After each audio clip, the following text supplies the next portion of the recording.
revelers. It's time to dust off your starter jackets, rip off those tearaways, and blow into your game cartridges. I'm Sam Blandford. I'm number 17. And I'm Simon Blandford. And we wish it was the 90s. Well, That's a great reunion gag. Yeah. Well, it's great to be back with my mates Sean and Simon, and as we try to decipher more of Cloud and Sephiroth's backstory. We finished our last episode with what I would argue to be the most emotional moment in video game history. And Cloud was being beckoned into the snowy fields of the northern continent. But before we do that, I'm not sure our four listeners will remember back to the beginning of episode 1 where we drafted characters. I just thought we could delve back into and discuss briefly how our respective parties are going. So, Sean, how's Vincent? Look, I'm a dead set reveler in his limit break that allows me to do absolutely nothing with him in a desperate situation. Like, Vincent, every time you cast that random spell, you're healing our enemy. And look, Tifa's real strong, real powerful. She's actually my strongest member as well because she's been in my party the whole time. And obviously Cloud has a few spells out of the team. Ben Simmons breaks. Yeah. And look, Vincent's a pretty good member of the party if you avoid his limit break. But I don't mind having him in the team because the more I progress through the story, he's quite linked to the storyline, more so maybe than some other characters. So I like that aspect of it. But, you know, if it was just for out and out play, I'd bench Vincent in a second. Simon, yours, please. Yeah, I mean, pretty boring, really. Barrett's a beast, huge HP, great defender, and Red 11. He goes really well. I'm probably slightly underwhelmed with Red, just a little bit underwhelmed, but overall, no complaints whatsoever. Glad with the picks I made. What about you, Sam? Yeah, Barrett was a good pick at 2. Look, I still think Sid is an asshole, but he's a great member of my party in regards to fighting, battling. Yuffie's not too bad, a little bit underwhelming, but they bring very little to the story. There's a lot of shrugging when there's big moments. That's where you really miss a Barrett or a Tifa in your party to kind of add a little bit more to the story. But I'm happy. I haven't had any game overs yet, so that's a positive. I've had a few game overs. I was saying to Sam off air before, I'm way OP. Like my characters are real high levels because of my grinding. Because of my other grinding aspect, I want all my materia to be mastered. I quite often carry really shit materia I don't use. And I'm well stocked in HP and MP plus mastered, so I don't need them in my slots. And so I'm smashing enemies. But if someone's got like a 4,000 hit in them, my goose is cooked. Why? Oh, like even though Tifa's over 70 level, if she's got no HP plus, no MP plus, average weapons stocked, average weapons, but they might have like double or triple, things like that. She'll only be sitting around that 4,500 HP mark. Yeah, see, maybe that's where I'm a bit too conservative, and I stock up on the HP pluses, and I just leave the crummy materia in my bag. The only part of my materia arsenal that is waning is the enemy skills. I just forget about them. Oh no, I like the enemy skills. The green, the magic materia, I very rarely use. I've got one magic materia left to master, I'm pretty sure. Outrageous. I want to go give it to your old mate and get it turned into the huge materia, which I guess we'll get to. Yeah, we'll get to. So we are delving into the snowy fields, and Oh, you end up in, I don't know what it's called. Is it the Icicle area? I know that the Icicle Inn is there. And in the Icicle Inn, you can pick up a vaccine, which I thought was quite topical. But I think the main reason that you go to this village is it definitely fleshes out Eris's backstory. So you go to Dr. Gast's house, the professor, even. the prof, Mm. and that's where you learn about Eris's mother. Now, I got Elmira wrong.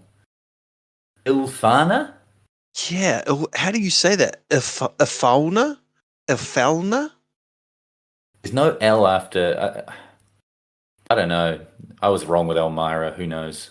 I don't want to go in any places that'll get me into trouble with our legion of followers, but I feel like with Ifalna, someone's just thrown some letters together and thought that's it. That could be a name. If you've got any ideas on the pronunciation of these characters, hit us up on the comment section of our Facebook page. I'd love to hear from you. Nice drop. Excellent. So yeah, she's obviously an ancient, and they're in love by all accounts. But she explains how 2,000 years ago, the ancients or the Cetra gathered near that area, the northern crater, to try and heal like a wound that was inflicted on the planet. And I think we find out that wound was inflicted by Genova. It's good. They call it the original crisis. Yeah, the crisis from the sky. Yeah. And I think a lot of that, because of that, it infected many of the ancients or the Cetra, and that caused them to go mad and become monsters. So do we think that those monsters are the ones that roam the lands that you fight against? Ooh, I didn't think about that. That's interesting. I just thought about that now. Yeah, I would have just thought they were part of the ecosystem, those monsters, but, I'm not willing to rule out your theory either. And I do think there are hints throughout that maybe the monsters you encounter along the way have something to do with Mako energy. Or Marco, as it's pronounced outside New Zealand. Yeah, I don't know why I thought about it. I mean, there's dragons. It makes and sense. Who? Let's be honest. The more I play this game, the more I realize I know very little about what's going on. stuff. Some sort of Plato or Socrates or something in that. Now, so the planet created a monster to take on Genova, or to Creation of the weapons or weapon. Yeah, so is that just referring to a weapon, like the ultimate weapon, or is it referring to plural weapons? Well, because there are plural weapons in the game, right? Yeah. But this is the weapon that's lying dormant that we will get to very shortly. Yeah. I suspect that. I don't know. I reckon it made multiple, or maybe it makes them as it needs them. I don't know. Yeah. Anyway, there's a confidential video on there too that basically Hojo kidnaps Eris and kills. We think he kills Dr. Gast or Professor Gast or whoever it is, as well as Eris's mum. Yep. Yeah, who is not Elmira. I don't know. I might be jumping ahead here. But so the weapons were created to destroy Genova, but they were never used, or the weapon was never used. Right. But then the third video, titled Daughter's Record, 10th Day After Birth. Yeah. And That's emotional. in the video, they talk about what they're going to name the child. If it's a girl, the child's been alive for 10 days. What are you waiting for? What are you missing? Maybe that's something to do with baby ancients.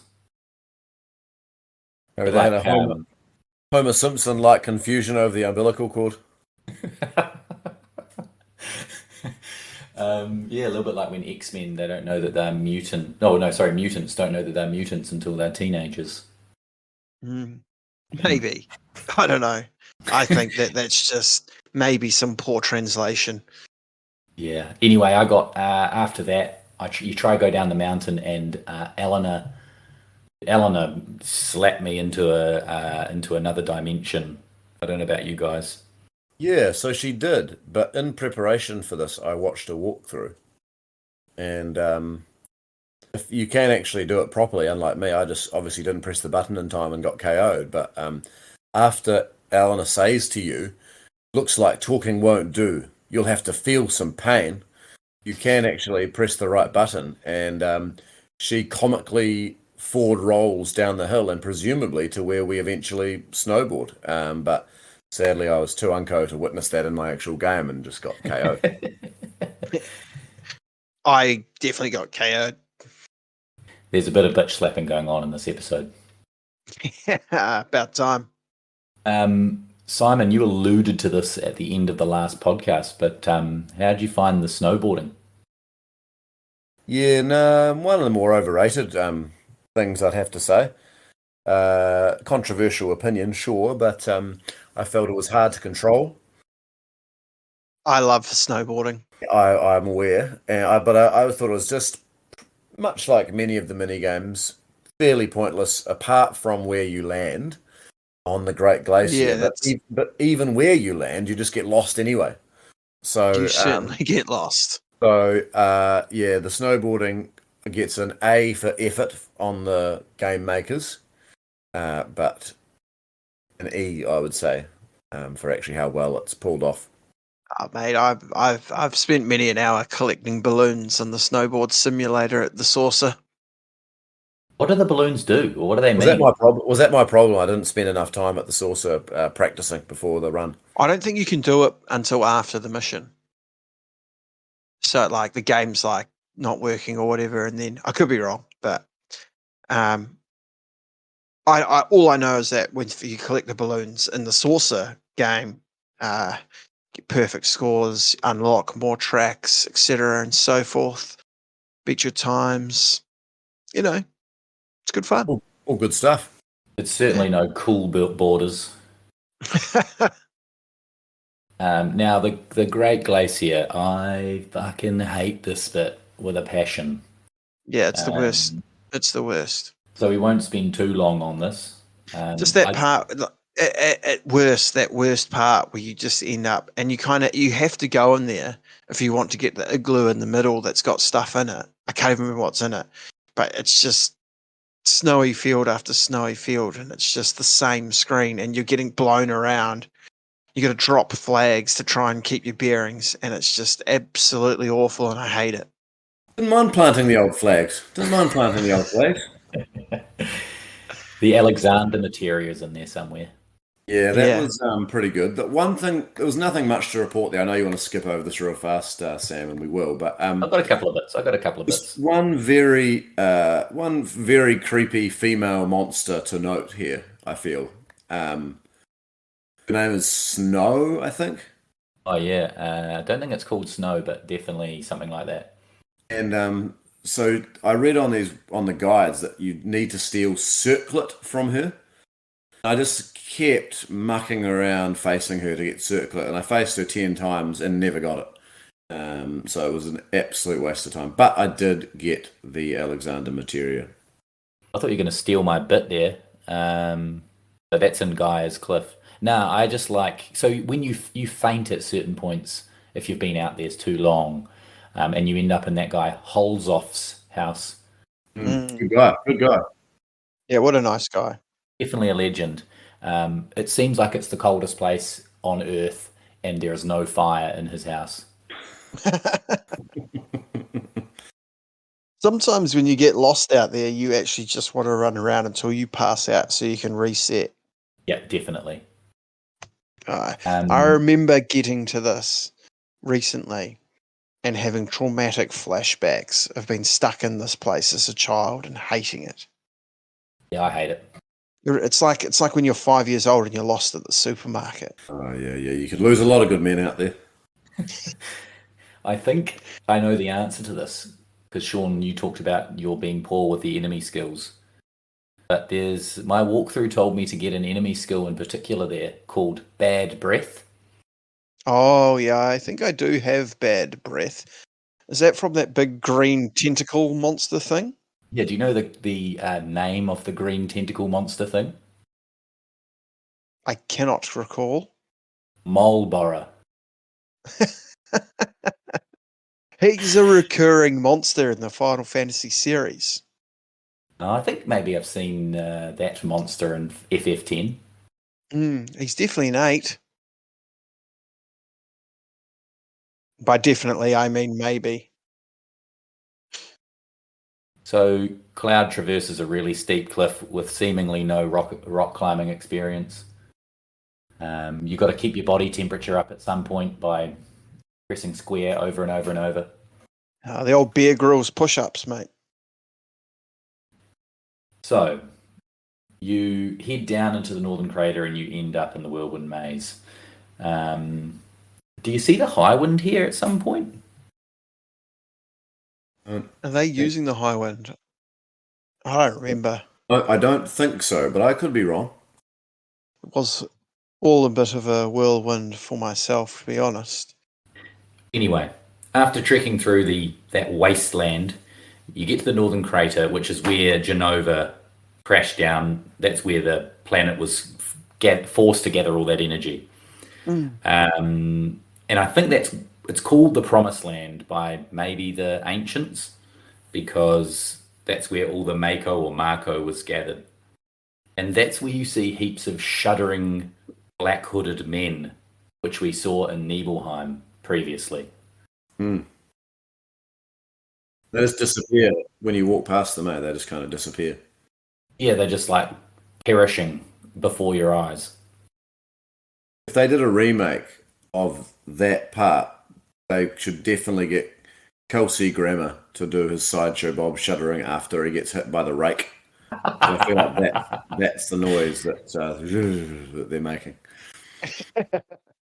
So that's kind of letting us know that this reunion that Hojo keeps talking about is going to happen shortly, or whatever it is. Sean, I'm sure you know a lot more about the reunion than I do. Yeah, right. So all of these are like failed clones or test subjects of Sephiroth that have been injected with the Jenova cells. He's killing. He kills one though, doesn't he? He comes and stabs one. Who's Sephiroth? Yeah. Yeah, because he's. I don't know if Sephiroth.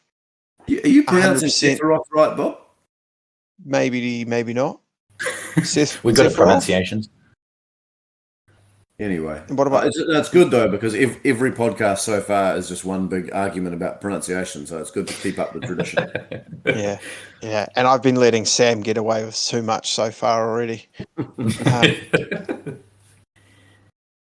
But so they're all going to the northern crater, the North Crater, because ultimately whatever's in their cells makes them want to rejoin Jenova. Sure.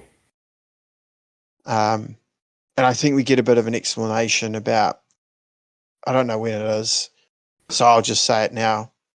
But that's why Cloud's on this mission, or that's what he's been told now. Yeah. You're here, not because of your mission, but because you want to be, because you got the same cells as all the Kelsey Grammer lads. Yeah, for sure. I also picture when J.K. Rowling played this, just right as she went past. Yes, Dementors, very good. I'll put that down for those guys. Another parallel between Harry Potter and Final Fantasy VII. Yeah, so you fight another part of Jenova. I don't know what part. Jenova Death. We've had the finger fight. This is Jenova Death. Jenova Death. I could be wrong, but I think it is. Is that the one with the 3 heads? Yeah, it wasn't difficult. Me But Genovas are all blurring together. They much like the Turk battles. Cloud, there's the black materia. They find the black materia remains or whatever, and you can choose to give it to one of your friends, so that it doesn't fall into Sephiroth's hands. You can only give it to a certain, like some people don't take it. I don't know. Whoever I gave it to took it straight away.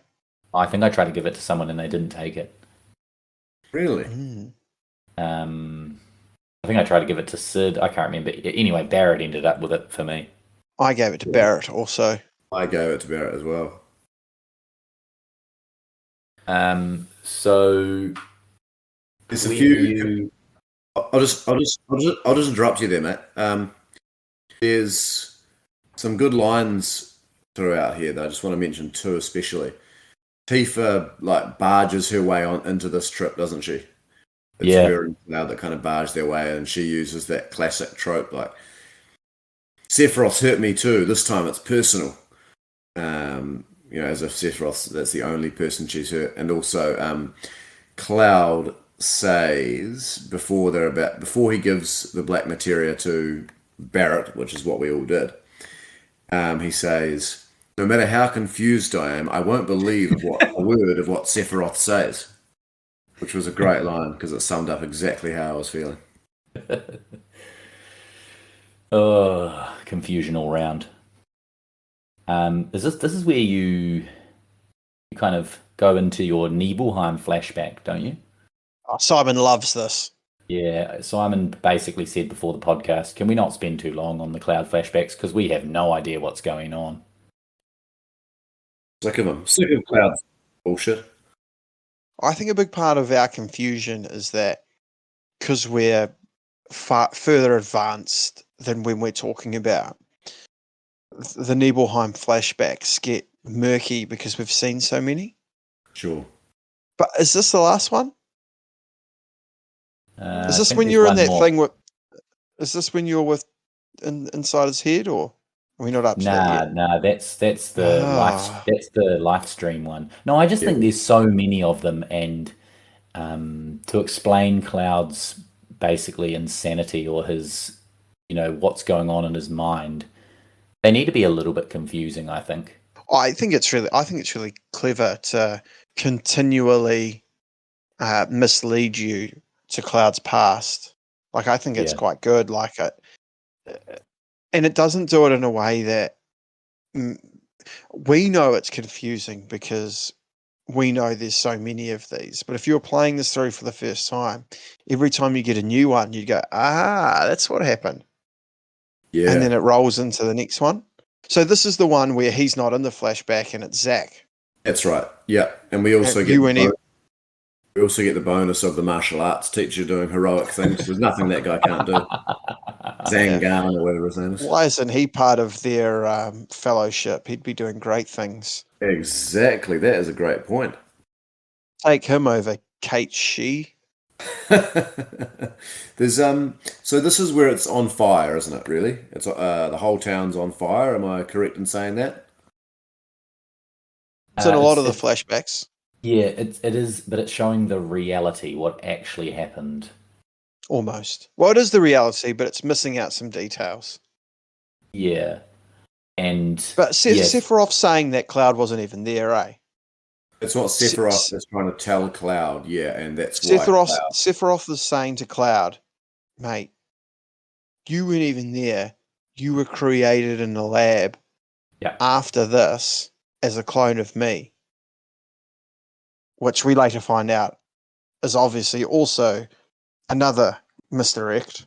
That's right. But go on, you go. But that part of the rhetoric's not true. But what you see in this flashback is all accurate, right? You see Zack and Sephiroth with some Shinra soldiers. You see Tifa. You see Tifa's trainer. You see the town burning down. All that's right. What I'd like to know is, does Sephiroth know? Does Sephiroth believe what he's saying? does he think that Cloud is a 5-year-old clone of him? Yes, I Or think is he so. just saying that to mess with him? No, I think he doesn't. I don't think Sephiroth knows all really at this point.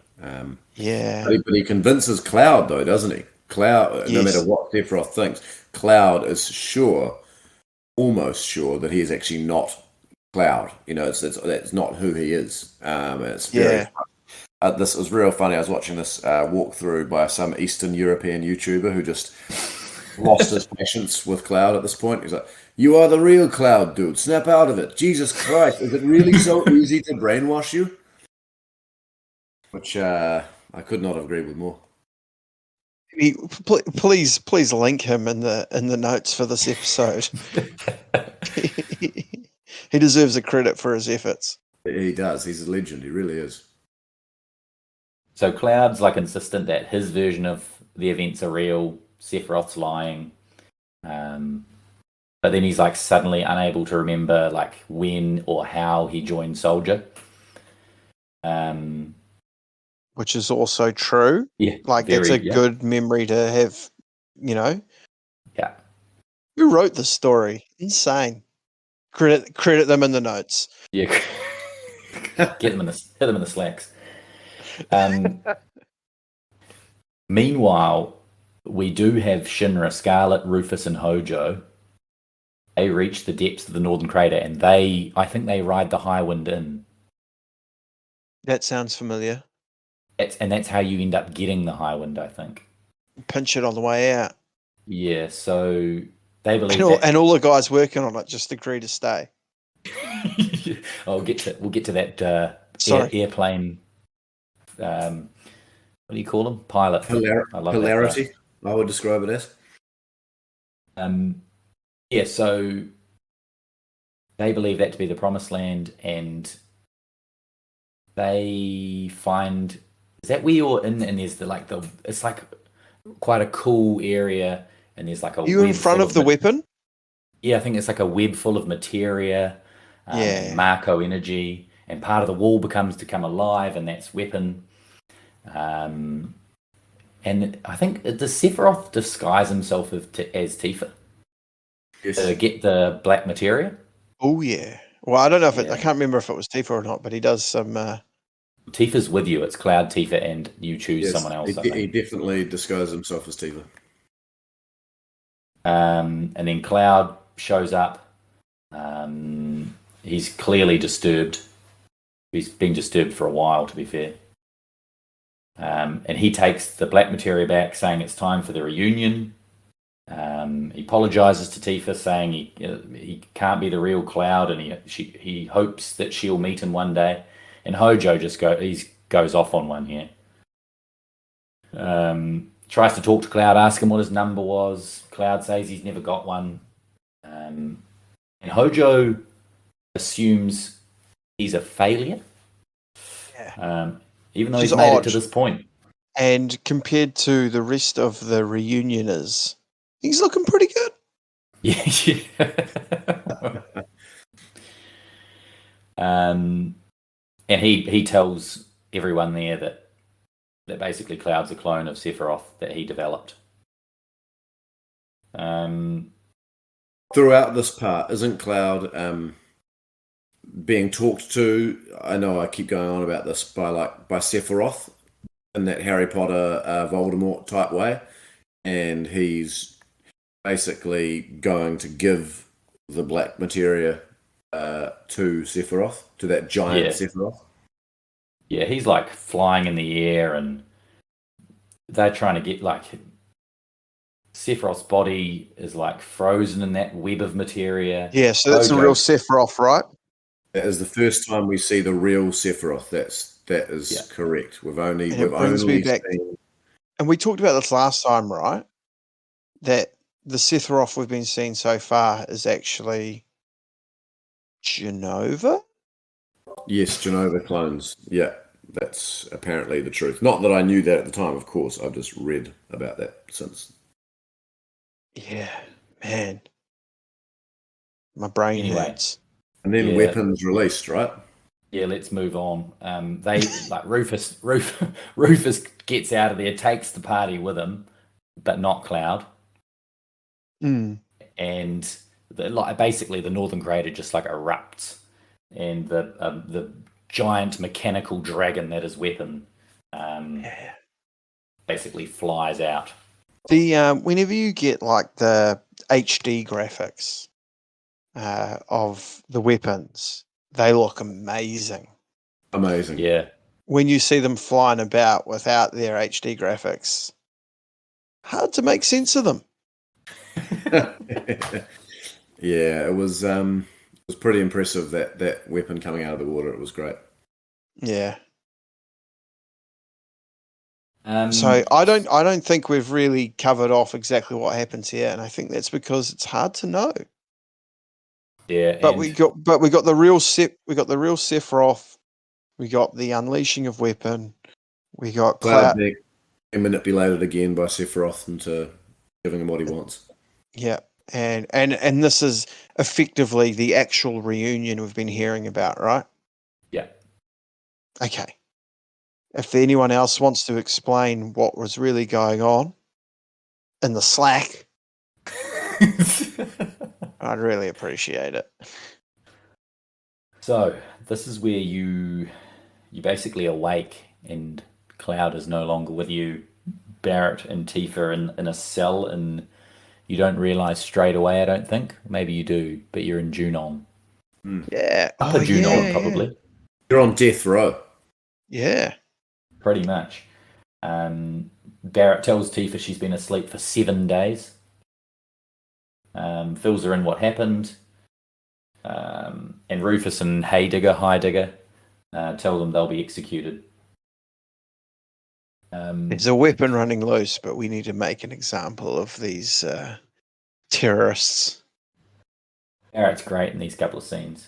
I take back what little praise I had for that damn jackass. That's me putting on a Barrett voice. More That's very Mr. T from you, please. It's real good. He's got like his obviously hands and feet are tied together, and he's just like shuffling around. And he can just wander wherever he likes. Yeah, it's good to watch. Yeah, so you end up...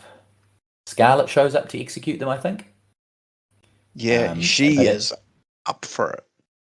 Yeah, but at that same time, Weapon shows up to attack as well. So you go into like a room full of reporters, and Scarlet's going to broadcast it. Broadcast the executions to rally public support. I really don't mind little moments like after we were doing this North Crater stuff, and we've been out at the Iskolin and all this, blah, blah, blah. Getting back into the world of Shinra. And they're like petty politics. Yeah, they really they're a real Shinra's a real differentiation from a lot of other Final Fantasy games, because they're just big business. They're in politics. They're in energy. They're in war.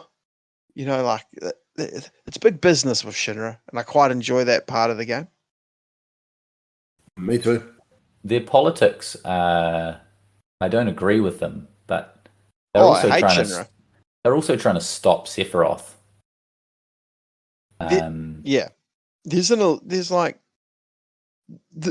They should be. I mean, maybe you can't, work with terrorists, but they should be employing this team a little bit more, maybe with the major world-ending threat that exists, perhaps. But politics. It's not the way it works in these games and or movies, though, Sean. No. Some might say it's not how it works in the real world.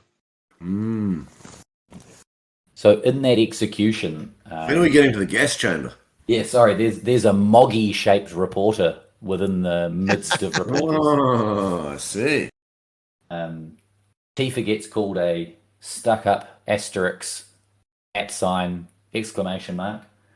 Gets put in the aforementioned gas chamber. but then there's like an emergency call, weapons approaching, basically. And Rufus basically fires the cannon. Doesn't kill it the first time. They pretty much just attack it with everything that they've got. Yeah. At that same time, I think you and the dynamic duo of Kat, she and Barrett running around fighting people. Your biggest boppers. The biggest boppers. And to try and get Tifa... Are you trying to save Tifa? Yeah. Yeah. Because she's slowly dying. I'm glad that she can hold her breath for longer than 10 minutes, because that's how long it took me. Me too. Yeah, I had that. Absolutely. But they end up like smoking that weapon in the face. So yeah, I was I the only person that felt really sad about that? I didn't like it. I got like a King Kong falling off the building type vibe. It was I felt sad about I'm that. for the weapons. Yeah, They're protecting the planet. Yeah, definitely made me very sad. Very might be a bit strong, but I was a little bit sad that happened. Yeah, I didn't like seeing the weapon get hit at all for some reason. Definitely the Kong effect. We don't see that weapon again, eh? That is a weapon that is obviously not the one that's floating around in the water. I thought that's the weapon that takes down Midgar. Nah, so I could be wrong. I'm sure someone will tell me if I am. I think that weapon's called Sapphire Weapon. I definitely had no idea whether that dies or whether that just is battling around the water or... that's Emerald in the water. The Emerald's in the water, Ruby's outside Gold Saucer, Ultimate's flying around. You might be right, Sean, but it doesn't look like... It's got like a big tail coming off its head. And it's green. Yeah. I don't know. We'll find out. A simple pause and Google search would save this, but we'll just rectify it next pod. Or we'll just not mention it. Yeah. We'll let the abuse hurl in the slacks. That's Simon Blanford. He knows nothing about this game. You get in another bitch slap fight, and you just run and jump off the end of the cannon. And this is where you get the Highwind, or you have the Highwind. You're saved by Kat and Barrett. How good is the Highwind? You love the Highwind. The Highwind is so great. It's got great music. It's got great team of staff. Don't forget it makes you realise how vast the game is. I particularly like the pilot in training. He goes up his levels. Yeah. Waaaah! I actually, before you steal another bit of mine, Sam, I definitely had this written down. Eaaaaagh is what he says every time you talk to him. Why he says that, we'll never know. But and why is he still surprised every time you go up to him? I don't know, but he is. He becomes more and more comfortable in his piloting ways. I feel like that's what happens every time Luke Minahan gets addressed by Scott Bonner on the work site building. Hey, Minnie, have you finished putting those things on for me? Yeah. We don't have the Turks here to lead us where we need to go next. So Tifa basically says, I think the live stream comes out down by a town called Mideel. Or down by Hot Springs or something. And that leads you to Mideel. And you find Great out... grinding spot, Mideel. Yeah, your favourite. I'm more of a sunken Gelnica man myself. Ew. Quaint little town, Mideel. Quaint little town. Yeah, there's not much going on there apart from someone mentions to you that a spiky-haired boy with funny eyes washed up on shore. And you go into, I guess it's the local GPs, and the doctor tells you he's got Mako poisoning, and Tifa decides that she's going to stay by his side. And Did you guys have to have Sid as your leader, or could you choose Barrett? I had to have Sid because I wanted to choose a different leader because historically I had always chosen Sid because I'd always carried him. It's the first time I haven't. But he was forced upon me. Yeah, I Simon can't remember. Definitely can't remember, as you can tell by my awkward silence. But I have another comment to make about Mideel.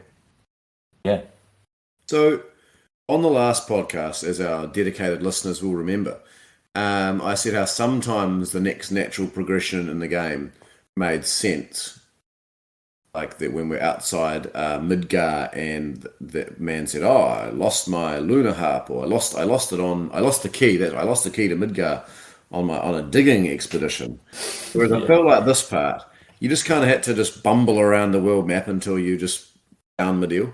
Like it was just it wasn't much rhyme or reason. I just had to go to all these random towns to try and progress the storyline, and I eventually found Mideel. Yeah, so disc 2 is definitely a lot less linear than disc 1 is what I found. You can kind of just go off and do your own thing at certain points. There's heaps of we need to get to this place to find Sephiroth. But if you fancy a few rounds of boxing at the Gold Saucer, pop on in. You're in mortal peril, mortal danger at some points, and you can just go and do snowboarding. Yeah, as you should. So Kat, sorry, I'm just going to call him Kate Sith, lets the party eavesdrop on a meeting between two people he calls. Come on, what's the laugh, Sean? Who is it? Heidegger.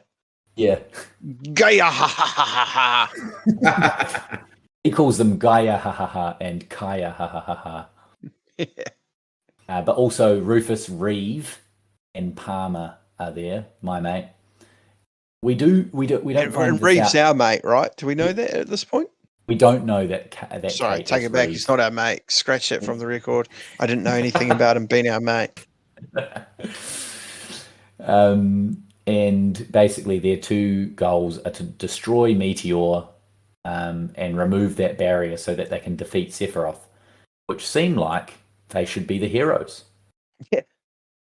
Yeah. But they're a massive corporation, so we hate them. Yeah, we hate them. That's right. The way they plan to destroy Meteor is by collecting this huge materia from different Mako reactors and then launching it up in the rocket to blow up Meteor, harkening back to when the comet is heading towards Springfield and Professor Frink comes up with the rocket to fire at the comet. Is that right, Professor Frink? No. Oh, who comes up with it? Oh, you talking about The Simpsons? Yeah. Well, Professor Frink's obviously not in this. I'm sorry. I thought you were talking about when Bruce Willis led a team of drillers on a rocket ship to drill a hole in an asteroid, so Aerosmith could make some record sales. That is correct, though. It is Professor Frank. Yes. Also, Right, a good shot of Scarlet wearing the little red dress again, I believe, in the boardroom. So then you go on this huge materia hunt. Good hunt. Well, Love a hunt. I haven't actually got that many notes about them, but you I head don't want to talk about the hunt. I'm just saying I enjoyed the hunt. You go to North Coral. You go to Yep. Barrett's hometown, don't you? First. Yeah, you got to do the train mission. Yep, good little fun side mission, that one. Found it easy, did it quickly. Simon's ready for bed. I think that at that point you have to try and stop the train. And I remember trying to stop the train, and the train just gets faster and faster and faster. I remember panicking about the train. And being like, I'm reading the walkthrough, I'm doing what it says, and I'm terrified that I'm going to blow this. The North Coral people, some of them wouldn't mind the train going straight through them, I'd say. I would not. Controversial. Yeah. No, that was I did that with about 40 seconds to spare or something. That train. Something about those Steam controls, I think, Sam, must be failing you in these side missions or side games. Ironic, because it was a steam train. Unlucky for you. Oh. Sid's calling the shots in that. He's absolutely calling shots. Yeah. No, I'm reveling because Sid's been in my party the whole time, so I'm like, yeah, we get some extra time with Sid. It just is this before or after Sid's great speech? Have we had Sid's great speech? What's the speech? It's on the Highwind. I missed this one. Oh, it must be this time because Cloud's out of commission, right? And Yes. and Sid's the leader, and Sid gives this great speech, and he kind of signs off with, "But I don't know what to do." But he gives this great speech about, maybe it's a little bit later. 'Cause it comes around the space launch time. I can't remember. But Sid's speech, I think I saved it in my phone. I do not write many notes whilst playing. What, so you wrote his entire speech on the No. notes function? It's more around the space mission, but he does give this great speech, and there's a transition in the music where we get the triumphant Highwind music more often because now we're on the mission. Yeah. And every time you jump into the Highwind, instead of it being that, like, when you get into the world map and it's like, it always opens like a doom, and then it's the world map sort of somber. There's a freaking asteroid coming to kill us music. Yeah. And then you jump inside the Highwind, it's just like, and it takes off, and it's like, I'm fucking flying again, baby. I got one of the 3 flying ships on this planet. Sorry, I don't even know when that happens, but it's good stuff. We'll probably cover it in the next one. Oh, jeez, I've ruined it again. And you go to Fort Condor. Sean's probably had about 20 battles at this point, but this was probably my second battle. I'm actually on the Hall of Fame at Fort Condor. Oh, nice. Yeah. Get a free meal every time I go there. Oh, that's not much considering what you've done for that community. Yeah, they don't have a lot to give. Is that? Yeah. We're just going to keep going. Yeah, get through it. So the group heads to Fort Condor, saves the base by being overrun by Shinra, wyverns and barbarians. And catapults in there. Do you witness a birth of like another Condor?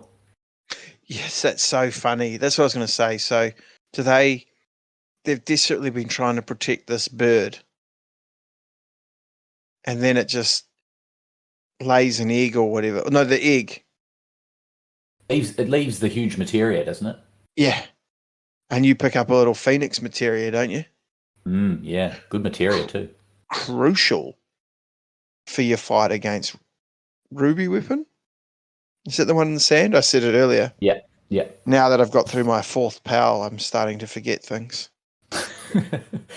I think you get prompted at this point to head back to Mideel to check on Cloud. That's right. Who is still in a bad way. And that's when weapon attacks and Mideel basically gets dominated. Poor Mideel. Now, I don't think I can handle 2 Cloud flashbacks in a podcast, so we might leave it there. You don't want to talk about Cloud's subconsciousness. I don't want to talk about the therapy session. I'm happy to open with it next pod.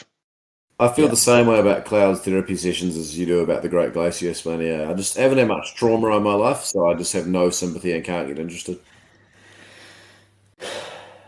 Look, this part of the game, or the part that we've just done, I think is it's very daring of the creators of the game that they've just removed the main protagonist, and it just carries on.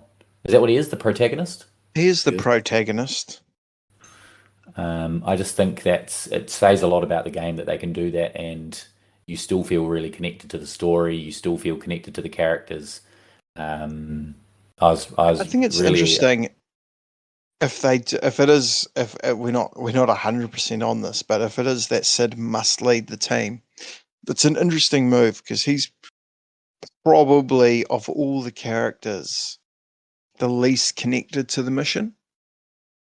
So it's probably quite a good way to make you connect with him more. Right? Of the characters, he has the least genuine motivation to save the planet. Yeah, it has Or for nothing to do joining with, the team. Apart from nothing to do Cloud, with- when he says later when he's worried about isn't he worried about the entire planet being destroyed? Says no, this is about me and Sephiroth. One of the worst lines of all time. But anyway, is it just Sid because that he knows that they're gonna fire the rocket into space in the end? Maybe. I thought I don't know. Even though Sid's a jerk, he does come across as a bit of a natural leader. Who throws his minions under the bus? Yeah, but I would have thought Barrett was the obvious choice to lead, or probably Barrett or Tifa. But obviously Tifa stays with Cloud. But they're the ones who are Avalanche OGs, and although Vincent, with his experience as a Turk in Shinra. Yeah, I think Barrett has realised that leaving Marlene in charge of the bar was his last act as leader. Maybe Barrett's worked out, he's more of an engine room man. Put him in the middle, give him HP plus. So Sean, there's something we've been neglecting as we've been pre-recording a lot of these podcasts. Oh yeah. Great news, dear listeners, who probably know this by now. But today we actually launched the podcast. So this is episode 5. Live right at this minute is episode 1. And we're on Podbean and Spotify, YouTube, and Grindr. Apple Podcast. Not Grindr. You might find some of us on Grindr, but not on behalf of the podcast. And but if you're already listening, then you probably already found your platform. But if you want to engage with us, we're on Instagram, WIT. WIWT I always get it 90s. wrong, eh? Yep, WIWT 90S. We've got a Facebook group called Wish It Was the 90s for banter. We're on Twitter, which our other podcasting member, Pat Sellers, is running operations on, if you want to engage with us. And even more importantly than that, buddy, give us a little like, a little review, a little thumbs up. Don't even care if you mug us off, as long as it's 5 stars. Just rip us to shreds, really. Just Yeah. tell us what we're doing wrong, and we'll be sure to attempt to rectify that and not be able to. Here's a good example. What's that? Even if you don't want to listen to it, just put it on silent and play it all the way through so we get a play. Yeah, we've got our alternative podcasts, X-Men animated series. If you don't like that stuff, just in the background, give us a review. This is the worst podcast I've ever heard. These guys are a bunch of jerks. 5 stars. It's all we need. We don't even need it, but we'd like it to maybe feel like we're doing something worthwhile. That we can tell our wives. Yeah. So we can continue to convince our wives that this will pay off someday financially. All right, we'll kick off next episode 6, with Cloud's therapy session. We probably can get through quite a bit. We might, we'll see how far we get next time, but there's not actually much left of the story. Yeah, we're catching up to where I'm up to, which is very dangerous for me. So, I guess we'll see you next time. Thanks for listening. Love and peace. See you guys.